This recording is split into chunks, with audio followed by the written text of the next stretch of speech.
Hello YouTube. So before we start talking about Demi Lovato, I just want to give you a quick update on how I'm doing.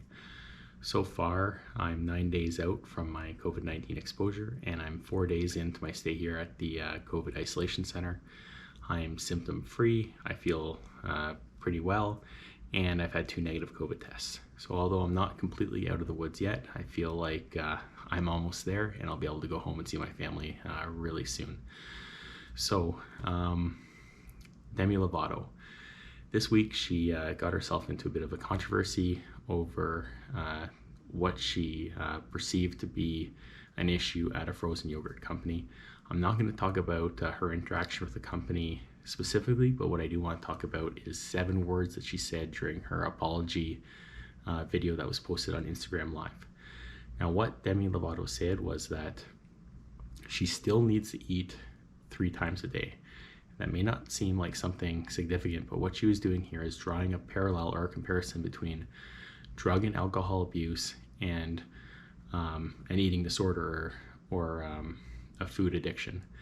Now, abstinence is the key to success. I mean, if you don't have abstinence, you have relapse in any form of addiction.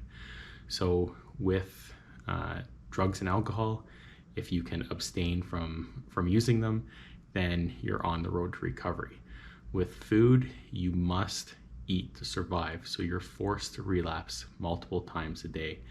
And what those relapses do to somebody who has a food addiction or has an eating disorder is it presents you with a slippery slope. A lot of people use food as a form of medication. I use food as a form of medication. It provides me from relief from my thoughts, relief from my demons.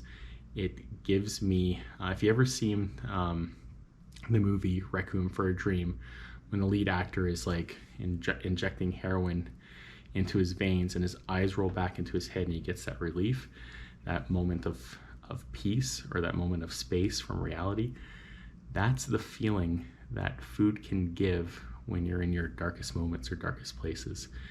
It's something that I haven't found anywhere else. I'm not a drug user or an alcohol abuser, but I've never found anything that provides the same level of relief that food does. And it is incredibly powerful.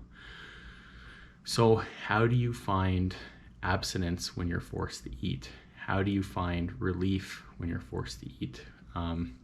It's easy to say just avoid those foods that cause those triggers, or just avoid those foods that provide that amount of relief. But when you're in a situation where you're presented with a difficult thought or feeling, you have to choose between, surviving that thought or feeling or giving into the addiction itself.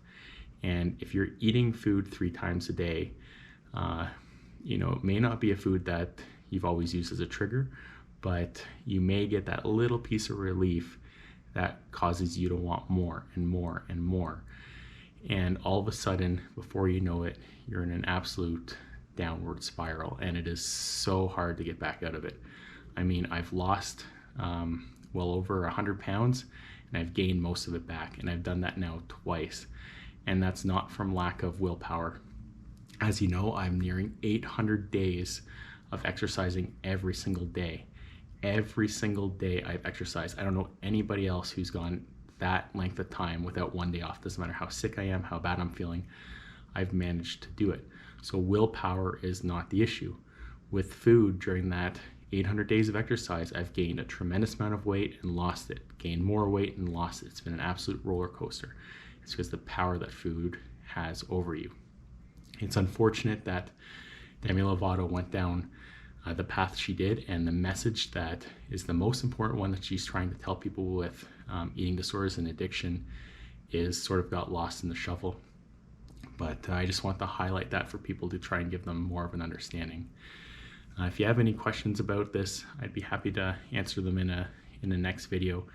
It's something I feel really passionate about and I struggle with daily. So drop your comments below, and I'd love to have a discussion about it.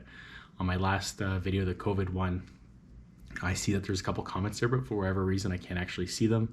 Maybe they're COVID-19 related, and YouTube may not allow those to be displayed, but if they do eventually get displayed, I'll read them and try and respond. So I really appreciate everybody who watches these videos, and if you like my content or if you want to follow along with my journey, please feel free to subscribe. Thank you very much.